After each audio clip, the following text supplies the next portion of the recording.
بالله من الشيطان الرجيم. بسم الله الرحمن الرحيم. يا أيها الذين آمنوا أوفوا بالعقود. أحلت لكم بهيمة الأنعام إلا ما يتلى عليكم غير محل الصيد وأنتم حرم. إن الله يحكم ما يريد.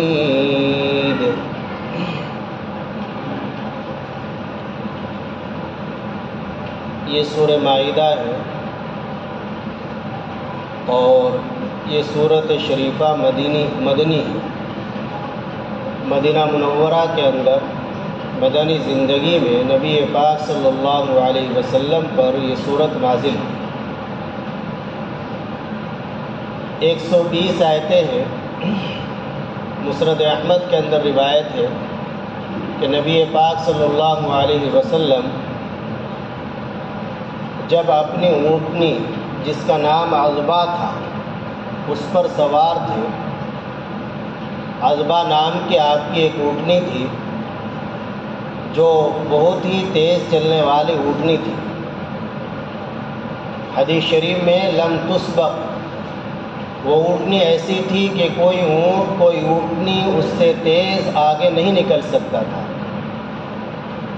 لیکن ایک مرتبہ ایسا ہوا کہ ایک اعرابی، ایک دیہاتی ایک اونٹ پر سوار ہو کر آیا اور اس کا اونٹ بڑا طاقتور تھا. وہ عذبہ سے آگے نکل گیا. تو نبی پاک صلی اللہ علیہ وسلم کو جب یہ معلوم ہوا، حضرات صحابہ پر یہ بڑا شاق گزرا کہ عذبہ اونٹنی ہمیشہ تمام اونٹوں سے آگے رہا کرتی تھی، آج یہ پیچھے رہ گئی اور ایک دیہاتی آدمی کا اونٹ اس سے آگے نکل گیا. تو یہ صحابہ پر بڑا ہی شاق گزرا اور بڑا ہی صحابہ کو رنج ہوا. نبی پاک صلی اللہ علیہ وسلم نے جب اس رنج کا احساس فرمایا تو آپ علیہ الصلوۃ والسلام نے ایک بات ارشاد فرمائی کہ اللہ تعالیٰ نے اس دنیا کے اندر جو چیز بھی پیدا فرمائی ہے ایک وقت اس کے عروج کا ہوتا ہے، کبھی نہ کبھی وہ گر بھی جاتی ہے. کوئی بھی چیز ہو دنیا کے اندر اس کے عروج کی ایک حد ہوتی ہے، ایک وقت ہوتا ہے. ایک دن ایسا آتا ہے کہ وہ گر جاتی ہے. تو یہ بھی اللہ کی ایک مخلوق ہے. آج یہ پیچھے رہ گئی تو اس میں کوئی احساس غم اور رنج کی بات نہیں. خیر، اللہ کے نبی صلی اللہ علیہ وسلم اس عذبہ نامی اونٹنی پر سوار تھے. اس وقت یہ سورت شریفہ نازل ہوئی. بعض حضرات فرماتے ہیں کہ یہ سورت آخری سورت ہے. یہ سورت قرآن کریم کی نزول کے اعتبار سے آخری سورت ہے. اس کے بعد کوئی سورت نازل نہیں ہوئی. اور بعض کی رائے یہ ہے کہ نہیں، بالکل آخری تو نہیں، لیکن آخر کی صورتوں میں سے ایک صورت ہے. اس صورت شریفہ کے نازل ہونے کے بعد نبی پاک صلی اللہ علیہ وسلم صرف 80 دن زندہ رہے. 80 دن آپ علیہ الصلوۃ والسلام اس دنیا میں رہے اور پھر پردہ فرما گئے. آخر کی صورت ہے. اس میں حلال و حرام کا تذکرہ ہے اور بڑی اہمیت کے حامل صورت ہے. ایک صحابی ہیں حضرت جبیر، وہ حضرت عائشہ صدیقہ رضی اللہ تعالی عنہ کے پاس آئے. حضرت عائشہ صدیقہ رضی اللہ تعالی عنہ نے معلوم کیا تم سورہ مائدہ پڑھتے ہو؟ تو انہوں نے عرض کیا جی پڑھتا ہوں.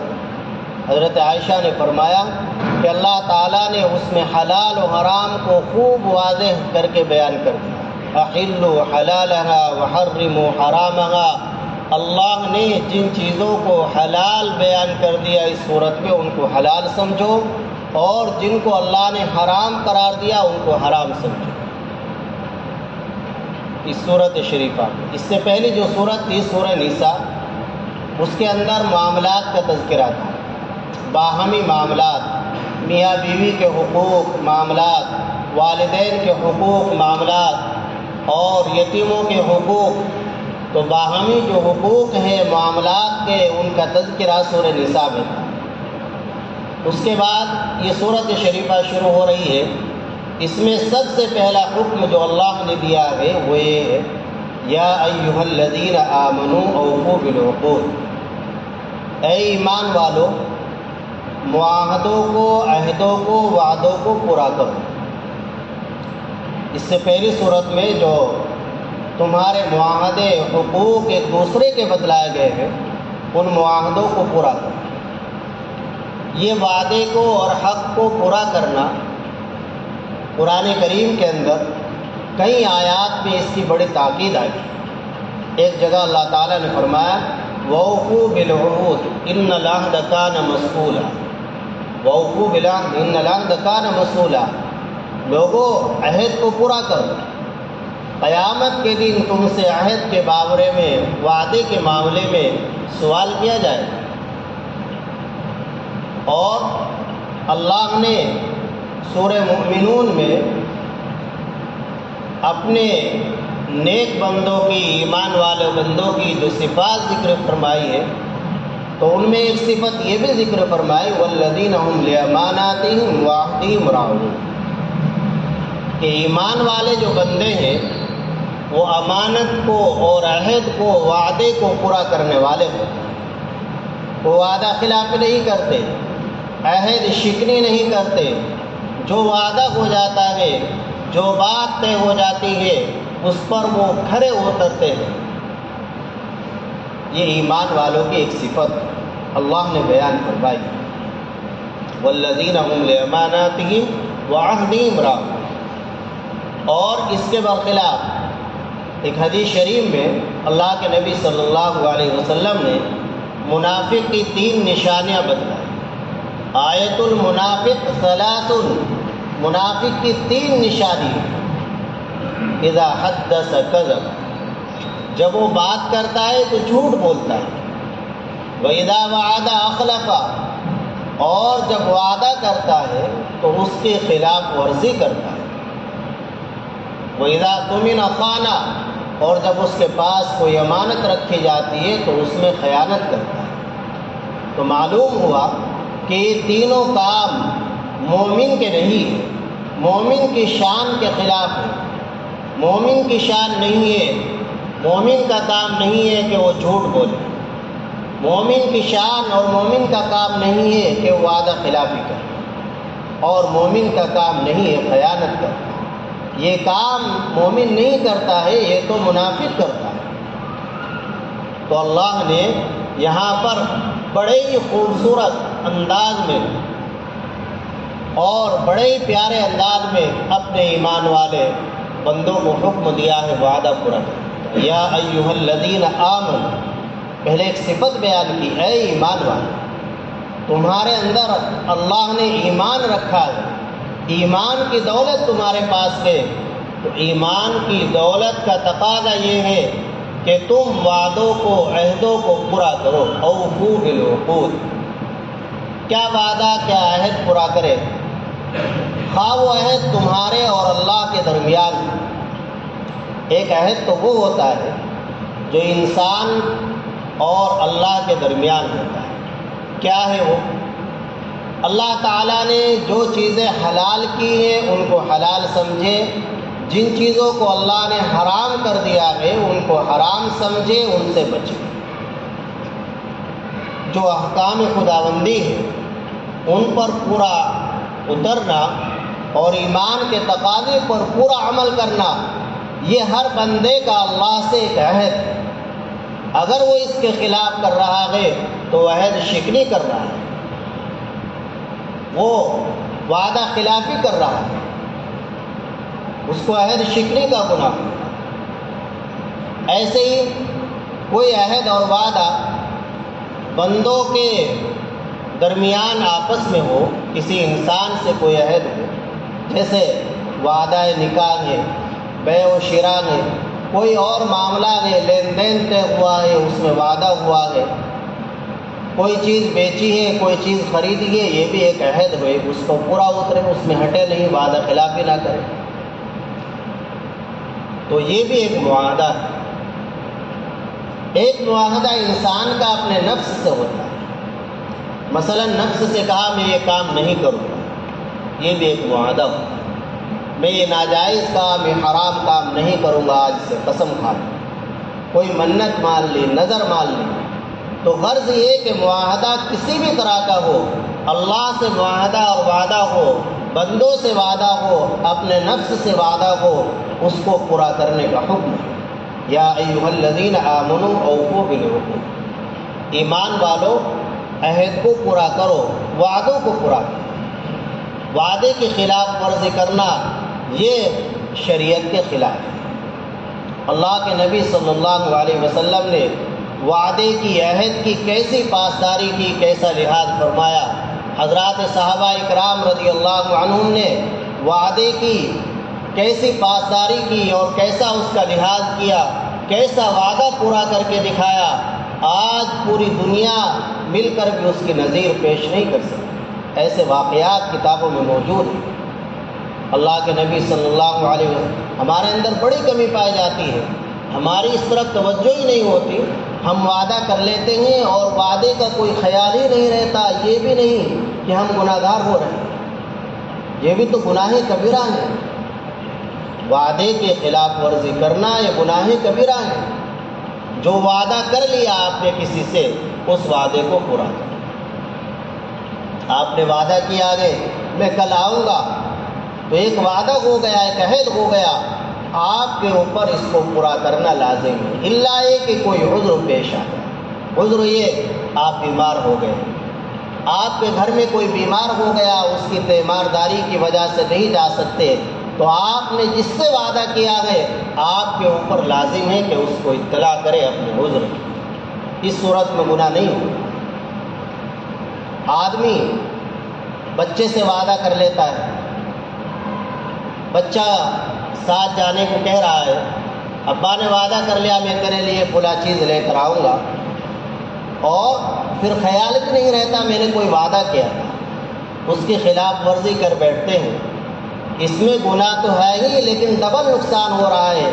ایک نقصان تو ہو رہا ہے وعدہ خلافی کا، بچے کے ساتھ جو وعدہ کیا وہ بھی وعدہ خلافی، اور دوسرا نقصان یہ ہے کہ بچہ جب دیکھے گا، بچے کا جو قلب ہوتا ہے، دل، وہ تو ایک صاف پتھر کی طرح ہوتا ہے، اس پر آپ جو نقش کرو گے وہی نقش ہو جائے گا۔ بچہ دیکھے گا کہ ابا جان وعدہ کر کے جاتے ہیں اور پھر وہ وعدہ پورا نہیں کرتے، تو اس کے دل کے اندر وعدہ پورا کرنے کی کوئی اہمیت پیدا ہو ہی نہیں سکتی۔ وہ تو سمجھے گا کہ وعدہ خلافی کرنا کوئی جرم نہیں ہے، کوئی بڑی بات نہیں، میرے ابا تو خوب کیا کرتے تھے، خوب کرتے تھے۔ تو یہ ہم بچوں کی صحیح تربیت نہیں کر رہے۔ اب بچہ جب آگے چل کر بڑا ہوگا اور وہ وعدہ خلافیاں کرے گا، تو جیسے وہ خود گناہ گار ہوگا، اس کی چونکہ عادت تم نے بنائی ہے تو تم بھی اس گناہ میں شریک ہو۔ عادت تم نے بنائی ہے، وہ تم سے سیکھا ہے یہ بری عادت۔ جو آدمی کوئی برا طریقہ رائج کرتا ہے تو جس طریقے سے اس برے طریقے پر عمل کرنے والے کو گناہ ملتا ہے، تو جو رائج کرنے والا ہے، اس کو چالو کرنے والا ہے، اس کو بھی گناہ ملتا ہے۔ ایسے ہی آپ گھر میں موجود ہیں، کوئی آپ کو تلاش کرنے کے لیے آیا، ملنے آیا، آپ کو ملنا نہیں، بچے سے کہلوا دیا کہ ابا نہیں ہے، تو یہ آپ اپنے بچے پر ظلم کر رہے ہو، اپنے بچے کو جھوٹ کا عادی بنا رہے ہیں۔ اب کل کو وہ بڑا ہو کر جھوٹ بولے گا، اس کے دل کے اندر جھوٹ کی کوئی قباحت نہیں ہوگی، اس نے پرورش ہی جھوٹ کے ماحول میں پائی ہے، تو جتنا جھوٹ بولتا جائے گا، جتنا گناہ خود اس کو ہوگا، اتنا ہی آپ کو بھی ہوتا رہے گا۔ سوچنے والے بات، ہمیشہ یہی نہیں رہنا، اللہ کے یہاں جانا ہے۔ حضرات صحابہ نبی پاک صلی اللہ علیہ وسلم نے وعدوں کو کیسا پورا فرمایا۔ نبوت سے پہلے کا واقعہ ہے، ابھی نبوت بھی نہیں ملی، آپ ابھی نبی نہیں بنائے گئے، نبی 40 سال کی عمر میں آپ کو نبوت ملی، یہ نبوت سے پہلے کا واقعہ ہے۔ آپ علیہ الصلاۃ والسلام کا ایک شخص سے کچھ معاملہ ہوا اور اس سے طے ہوا کہ کل ہم فلاں جگہ پر ملیں گے۔ اب نبی پاک صلی اللہ علیہ وسلم کل جو وقت مقرر ہوا تھا اس وقت پر اس مقررہ جگہ پر پہنچ گئے، وہ شخص نہیں آیا۔ ایک دن گزرا، 2 دن گزرے، 3 دن گزر گئے، آپ علیہ الصلوۃ والسلام اس جگہ پر کھڑے رہے، اپنی ضروریات سے جاتے پھر وہیں تشریف لے آتے۔ اب وہ 3 دن کے بعد وہ شخص آیا، آپ علیہ الصلوۃ والسلام نے بس اتنا فرمایا کہ آپ کے وعدہ خلافی کرنے سے مجھے بڑا رنج ہوا اور بڑی تکلیف پہنچی۔ لیکن آپ اندازہ لگائیے کہ ایک مثال قائم کی، 3 دن کھڑے رہے اسی جگہ۔ یہ ہے وعدہ۔ حضرات صحابہ اکرام رضی اللہ عنہ، انہوں نے نبی پاک صلی اللہ علیہ وسلم کی زندگی کو دیکھا تو انہوں نے بھی ایک مثال قائم کر کے دکھا دی۔ نمونے ایک صحابی ہے حضرت حذیفہ ابن الیمان رضی اللہ عنہ، باپ بیٹے دونوں صحابی ہیں، دونوں ایمان لے آئے، مکہ مکرمہ سے روانہ ہوئے مدینہ منورہ کی طرف، نبی پاک صلی اللہ علیہ وسلم کی زیارت اور آپ سے ملاقات کے لیے۔ درمیان میں ابو جہل سے ملاقات کی۔ ابو جہل اور اس کا لشکر وہ نبی پاک صلی اللہ علیہ وسلم اور حضرات صحابہ سے لڑنے کے لیے بڑی تیاریوں کے ساتھ جا رہا تھا۔ حضرت حذیفہ سے معلوم کیا ابو جہل نے کہاں جا رہے ہو؟ حضرت حذیفہ نے سچائی کے ساتھ جواب دیا، فرمایا نبی پاک صلی اللہ علیہ وسلم کی خدمت میں جا رہے ہیں۔ ابو جہل کہنے لگا کہ پھر تو میں تمہیں نہیں چھوڑوں گا، تم تو ہمارے خلاف ہی لڑو گے، ہم ان سے لڑنے کے لیے جا رہے ہیں، تم بھی ان کی جماعت میں جا کر شامل ہو جاؤ گے تو تم ہمارے خلاف ہی لڑائی میں آؤ گے، لہذا میں تمہیں نہیں چھوڑوں گا۔ حضرت حذیفہ ابن الیمان رضی اللہ تعالی عنہما نے فرمایا کہ نہیں، میرا مقصد لڑائی کے لیے جانا نہیں، میرا مقصد تو ان سے ملاقات کرنا ہے، ان کی زیارت کرنا ہے۔ ابو جہل نے کہا کہ دیکھو، اگر وعدہ کرتے ہو کہ لڑائی مقصود نہیں، صرف ملاقات کے لیے جا رہے ہو، لڑو گے نہیں تو میں چھوڑ دیتا۔ چنانچہ ابو جہل نے چھوڑ دیا، ابو جہل نے چھوڑ دیا۔ انہیں پتا تھا کہ مسلمان سچا ہوتا ہے، کافروں کو نہیں۔ اب حضرت حذیفہ رضی اللہ عنہ مدینہ منورہ پہنچے، اس وقت نبی پاک صلی اللہ علیہ وسلم غزوہ بدر کے لیے نکل چکے۔ اب آپ اندازہ لگائیے، ذرا سوچیں اس وقت کو، اسلام کی پہلی لڑائی ہے، حق اور باطل کا فیصلہ ہونا ہے، اس سے پہلے کوئی لڑائی کوئی جنگ نہیں ہوئی، اور اس کو یوم الفرقان کہا گیا ہے کہ اس دن پتہ چل جائے گا کون حق پر گئے کون باطل پر گئے۔ ایسا وقت ہے اور مسلمانوں کی تعداد صرف 313، اور وہ بھی کوئی ہتھیار نہیں، 70 اونٹ ہیں، 2 گھوڑے ہیں، 8 تلواریں ہیں، باقی کے پاس لاٹھی ڈنڈے ہیں، کوئی خاص ہتھیار نہیں۔ اور ادھر سامنے جو فوج گئے، جو لشکر گئے، وہ مسلح ہے، ہتھیاروں سے لیس گئے، اور اپنے وقت کے سورما گئے، 1000 کی تعداد ان کی ہے، تو اس وقت میں ایک ایک آدمی کی بڑی قیمت ہوتی ہے۔ اب حضرت حذیفہ رضی اللہ عنہ نبی پاک صلی اللہ علیہ وسلم سے ملتے ہیں، آپ کو پورا واقعہ سنایا۔ نبی پاک صلی اللہ علیہ وسلم نے اس سے درخواست کی کہ جی گرچہ میں ان سے کہہ کے آیا ہوں، ابو جہل سے میں نے کہا ہے کہ میں لڑائی میں شریک نہیں ہوں گا، میں ملاقات کے لیے جا رہا ہوں، دیکھئے یہ اسلام کی پہلی لڑائی ہے اور اصحاب بدر کے بڑے فضائل ہیں، میں بھی بدری بن جاؤں گا، آپ مجھے شرکت کی اجازت دیں۔ لیکن نبی پاک صلی اللہ علیہ وسلم نے فرمایا نہیں، آپ نے وعدہ کیا ہے ابو جہل سے، اس وعدے کو پورا کرنا لازم ہے۔ آپ اور آپ کے والد وہ بدر کی لڑائی میں شریک نہیں ہوں۔ دیکھیے، یہ نبی پاک صلی اللہ علیہ وسلم نے اپنے عمل سے دکھلا دیا کہ جب کوئی وعدہ کر لو تو اس وعدے کو ایسا پورا۔ بڑا ایسے وقت میں آج کل کا کوئی آدمی ہوتا طرح طرح کی تعویلیں کر لیتا، دل سے وعدہ نہیں کیا تھا، ایک کافر سے وعدہ کیا تھا، زبردستی میں وعدہ ہو گیا تھا، سر پر تلوار لٹکی ہوئی تھی اس لیے وعدہ ہو گیا تھا، کوئی تعویل نہیں۔ آپ علیہ الصلوۃ والسلام نے صاف طور سے فرما دیا، جب تم نے وعدہ یہ کیا ہے کہ لڑائی میں شرکت نہیں کرو گے تو تم لڑائی میں شرکت نہیں کرو گے، وعدے کو پورا کرنا ضروری ہے۔ حضرات صحابہ اکرام رضی اللہ عنہ کے واقعات اس لیے نہیں کہ پڑھ لیے سن لیے اور نکال دیے، نہیں، یہ عمل کے ہمارے اندر بھی ہونا چاہیے۔ کچھ بھی ہو جائے کچھ بھی جائے، اصل تو اللہ کی رضا مقصود ہے۔ اللہ کی رضا کے خلاف ایک قدم نہ اٹھے، اللہ کے قانون کے خلاف ایک قدم نہ اٹھے، شریعت کے قانون کے دائرے میں رہ کر زندگی گزر جائے، یہ سب سے بڑی نعمت ہے۔ ایک صحابی ہے حضرت معاویہ رضی اللہ تعالی عنہ، جن کو شیعہ لوگ بہت برا بھلا کہتے ہیں اور بڑا پروپیگنڈا کرتے ہیں، طرح طرح کی برائییں، جو انتہائی غلط بات ہے۔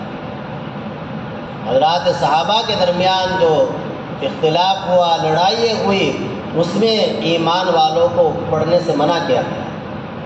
بس اس کے وہ جز جن سے ہمارا کوئی تعلق ہو، کسی مسئلے کا حل ہو، وہ لے لے، باقی ان میں اختلافی مباحث میں نہیں پڑھنا چاہیے۔ تو حضرت معاویہ رضی اللہ تعالی عنہ ملک شام میں رہتے تھے، ملک شام کے گورنر تھے، امیر تھے، اور اس وقت ملک شام کی جنگ چل رہی تھی روم سے۔ روم اس وقت سپر پاور تھا، ایک بڑی طاقت سمجھی جاتی۔ حضرت معاویہ رضی اللہ تعالی عنہ اور رومی بادشاہ کا معاہدہ ہو گیا کہ لڑائی کو کچھ دن کے لیے موقوف کرتے ہیں۔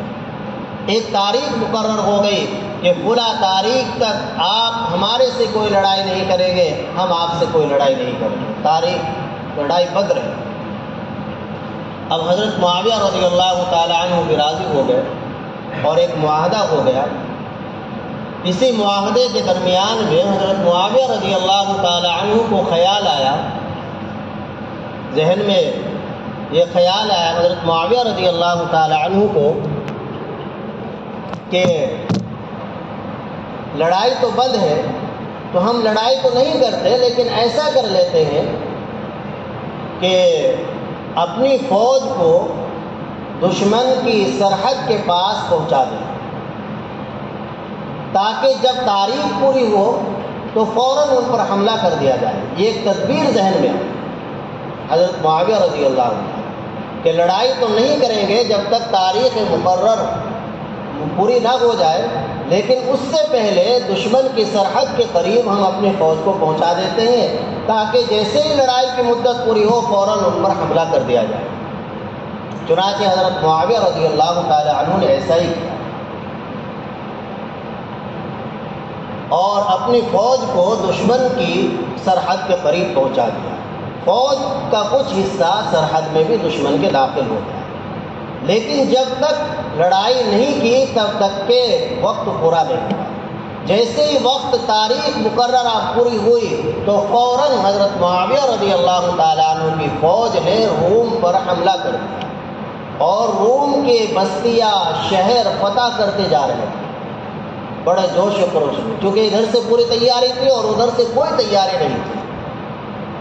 اسی دوران ایک شخص گھوڑے پر تیز دوڑا ہوا آ رہا اور یہ چلا رہا ہے، قفوا عباد اللہ، قفوا عباد اللہ، اللہ کے بندو رک جاؤ رک جاؤ، الوفا لا غدر، الوفا لا غدر، جو عہد کیا ہے اس کی خلاف ورزی نہ کرو، عہد شکنی نہ کرو، وعدہ پورا کرو۔ تو حضرت امیر معاویہ رضی اللہ تعالی عنہ نے دیکھا کہ یہ شخص کون ہے، ایسا لگتا ہے کہ امیر المومنین حضرت عمر فاروق رضی اللہ تعالیٰ عنہ کا کوئی پیغام لے کر آ رہا ہے۔ تو دیکھا کہ وہ عمرو ابن عبسہ رضی اللہ تعالیٰ عنہ، انہوں نے آ کر حضرت معاویہ رضی اللہ تعالیٰ عنہ سے فرمایا کہ تم نے یہ سب غلط کیا۔ حضرت معاویہ رضی اللہ تعالیٰ عنہ نے فرمایا کہ غلط کیوں کیا ہے؟ ہم نے تاریخ مقرر وقت مقرر سے پہلے لڑائی شروع نہیں کی، جب وقت پورا ہو گیا تب لڑائی شروع کی۔ اس وقت حضرت عمرو بن عباسہ رضی اللہ تعالی عنہ نے حدیث شریف سنائی، فرمایا کہ اللہ کے نبی صلی اللہ علیہ وسلم نے فرمایا تھا، من کان بینہ وبین قوم عہد لا یحلنہ إلى أن يمضي أجل، کہ اگر کسی قوم کے درمیان کوئی معاہدہ ہو جائے تو اس وقت تک اس معاہدے کی خلاف ورزی نہ کرے، کوئی لڑائی نہ کرے، کہ جب تک کہ یا تو عہد توڑنے کا اعلان نہ کر دے اور یا وقت مقررہ پورا نہ ہو جائے۔ یعنی حضرت عمرو بن عبسہ رضی اللہ تعالیٰ عنہ نے ان کو یہ بات سمجھائی کہ آپ نے جو وقت سے پہلے ان کی سرحد کے اندر اپنی فوج کو داخل کر دیا، یہ آپ نے شریعت کے خلاف کیا اور نبی پاک صلی اللہ علیہ وسلم کے فرمان کے خلاف کیا۔ آپ نے جو علاقہ یہ فتح کیا ہے یہ آپ نے فرمان نبوی کے خلاف فتح کیا ہے۔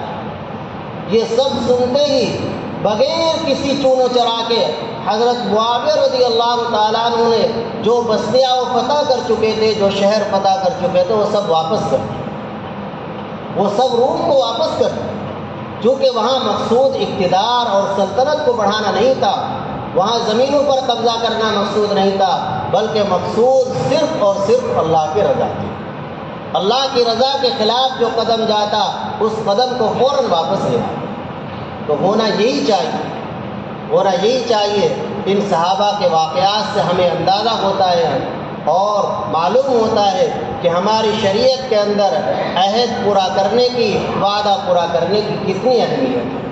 تو اللہ تعالیٰ نے اس صورت شریفہ میں بہت سارے فروع احکام آئیں گے، بڑی اہم صورت ہے، آخری زندگی میں اس صورت نازل ہوئی، آخری صورت نبی پاک صلی اللہ علیہ وسلم کا جب بالکل آخر وقت چل رہا تھا، اس وقت اللہ تعالیٰ نے یہ احکام نازل فرمائے، اس وقت کی یہ صورت ہے۔ تو لہذا ہمیں بڑی توجہ کے ساتھ ایک حکم کو سننا ہے عمل کی نیت سے، اور اس پر عمل کی کوشش بھی کرنی ہے۔ بس آج کا سبق یہی ہے کہ آج تک جو ہم سے عہد شکنیاں ہوئی ہے، وعدہ خلافیاں ہوئی ہے، اللہ سے معافی مانگے، جن سے ہم نے وعدہ خلافیاں کی ہے ان سے معافی مانگے، اور آئندہ عہد کرے کہ انشاءاللہ اب کبھی وعدہ خلافی نہیں کریں گے، بچے کے ساتھ، بیوی کے ساتھ، کسی کے ساتھ بھی کسی طرح کی کوئی وعدہ خلافی نہیں اور عہد شکنی نہیں۔ اللہ تعالی عمل کی توفیق عطا فرمائے۔ الحمدللہ رب العالمین والصلاة والسلام علی سید الانبیاء والمرسلین وعلى آله وصحبه أجمعين. ربنا ظلمنا أنفسنا وإن لم تغفر لنا وترحمنا لنكونن من الخاسرين. ربنا آتنا في الدنيا حسنة وفي الآخرة حسنة وقنا عذاب النار. یا اللہ ہم گناہ گار ہیں، اپنے تمام گناہوں سے توبہ کرتے ہیں، مولا کریم اپنے دریائے رحمت سے ہمیں معاف فرما دے۔ یا اللہ ہمارے اس مختصر سے عمل کو اپنی بارگاہ میں قبول فرما لے، اس کو ہماری اصلاح کا ذریعہ بنا دے، ہماری نجات کا ذریعہ بنا دے۔ یا اللہ قرآن و حدیث کے مطابق ہمیں زندگی گزارنے کی توفیق نصیب فرما، شریعت مطہرہ پر یا اللہ مکمل عمل کرنے کی توفیق عطا فرما، شرعی قوانین کے مطابق زندگی گزارنے کی توفیق نصیب فرما، شرعی قوانین کی عظمت اہمیت کرنے کی توفیق عطا فرما۔ یا اللہ وعدہ خلافی سے ہماری حفاظت فرما، عہد شکنی سے حفاظت فرما۔ یا اللہ وعدہ پورا کرنے کی توفیق عطا فرما، وعدوں کی اہمیت ہمارے دلوں کے اندر پیدا فرما، خیانت سے، جھوٹ سے، غیبت سے یا اللہ ہماری حفاظت فرما۔ یا اللہ بغیر مانگے عنایت فرما، مولا کریم ہماری تمام جائز ضروریات کو پورا فرما، پریشانیوں کو حل فرما، نقصان سے، خسارے سے یا اللہ حفاظت فرما۔ یا اللہ ہماری دعا کو اپنے فضل و کرم سے قبول فرما۔ صلی اللہ تعالی علیہ وسلم۔